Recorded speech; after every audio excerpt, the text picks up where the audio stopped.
Hi good morning, नमस्ते, प्रणाम, सत श्री अकाल, अस्सलाम वालेकुम to everyone. This is Vinay Kumar Yadav. इस क्लास में कुछ ऐसे हिंदी सेंटेंसेस को हम लोग इंग्लिश में ट्रांसलेट करने का काम करेंगे, जिस हिंदी सेंटेंस को हम लोग अक्सर अपनी बोलचाल में यूज करते हैं कि कहते हैं कि वह डॉक्टर से कम नहीं है, वो इंजीनियर से कम नहीं है, वो अभिनेता से कम नहीं है, वो अभिनेत्री से कम नहीं है, मैं एक डॉक्टर से कम नहीं हूँ, मैं एक इंजीनियर से कम नहीं हूँ। तो ऐसे हिंदी सेंटेंस को किस तरह आप इंग्लिश में ट्रांसलेट करेंगे। सबसे पहले आप देखिए इसका स्ट्रक्चर जो है वह क्या है हमारा। वो सबसे पहले आपको सब्जेक्ट लिखना है। According to the subject is आप इज आर एम में से किसी एक का प्रयोग करेंगे। If your subject is singular subject then आप इज लगाएंगे, आई है तो एम लगाएंगे, और आपका यू है, वी है, दे है तो आपको आर का प्रयोग करना। आप ऑलरेडी इसको जानते हैं।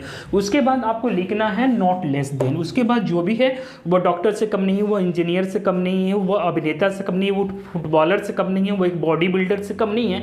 उसके बाद उसको आपको लिखकर और इसको इंग्लिश में ट्रांसलेट कर देना। आइए यहाँ पे मैंने दो हिंदी सेंटेंसेस ले रखा और दो हिंदी सेंटेंसेस को कितनी सुंदर और कितनी आसान तरीके से इसको हम लोग इंग्लिश में ट्रांसलेट करेंगे। इसके बेस पे आप लोग अदर भी हिंदी सेंटेंसेस को आप इस तरीके के स्ट्रक्चर पे जो बन सकती है उसको आप इंग्लिश में ट्रांसलेट करने का काम कीजिएगा।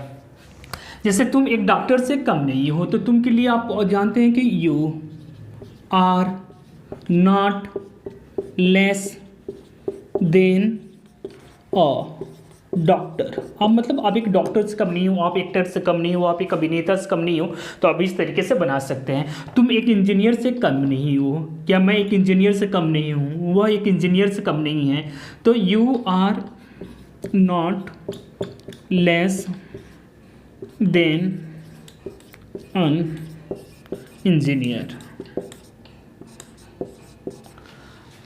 तो इस तरीके के आप ऐसे हिंदी सेंटेंसेस को I hope that in this इस स्ट्रक्चर पे आप ऐसे हिंदी सेंटेंसेस को ट्रांसलेट करने का काम करेंगे। आई होप डेट ये वीडियो आपको समझ में आई होगी। Thank you too much for watching this video.